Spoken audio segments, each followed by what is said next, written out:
Topic 15, the conversion of Constantine.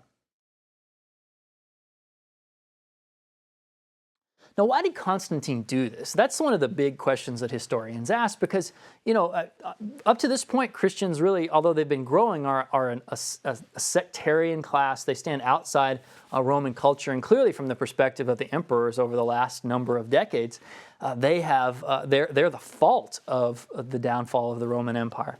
And Constantine becomes a Christian. Why did he do this?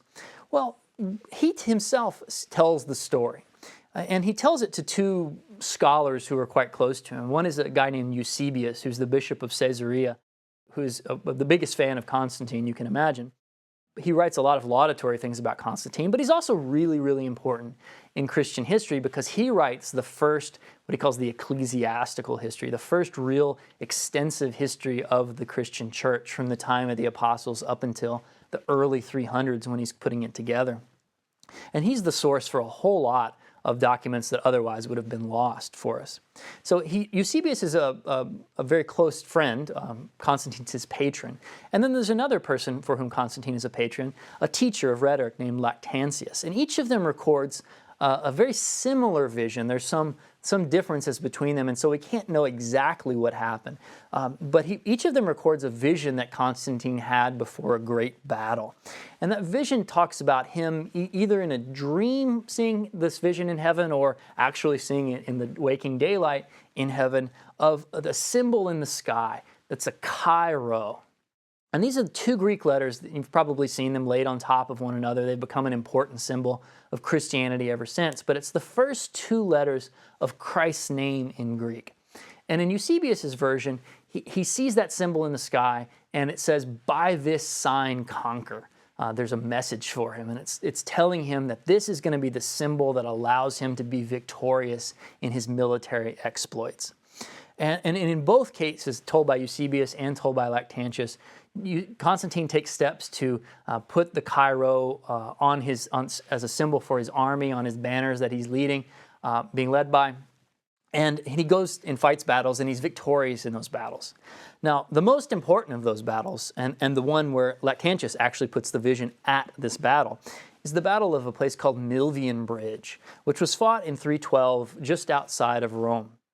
And this is the climactic moment when Constantine ultimately becomes emperor of the West.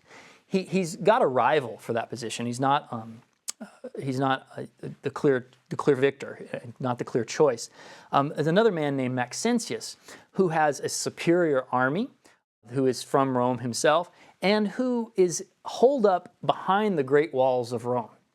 And Constantine, if you know, is coming from Britain, and he's got a much smaller army, and he has no home base like that, and he's traveling through the countryside, which is a precarious position. And honestly, if Maxentius had decided to just stay in Rome and weather the siege that Constantine would have thrown at him, he almost certainly would have been victorious, and Constantine would have been defeated, and history might have been very, very different. But for some strange reason, Maxentius decides that he's going to leave the city, and he's going to take his army outside the city, and he's going to fight Constantine in an open battle. And in addition to that, Maxentius doesn't simply choose to fight him, but he chooses to line up his army with a river at their back.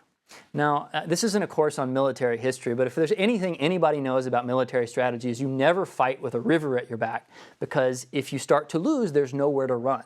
And that's exactly what happened to Maxentius and his army. The battle turned against him, but there was nowhere to run, and so his army was completely wiped out. He was destroyed, and Constantine was left the victor, left to seize Rome, and left to become that new Western emperor, that new Augustus. Now, Constantine, from that point on, sees the Christian God as the source of his power. And he hoped that Christianity would be a uniting force for his empire. Everybody wants their empire to be fixed and united. And Constantine hopes that Christians would do that. And that's really the reason for his patronage, which we'll discuss in a moment.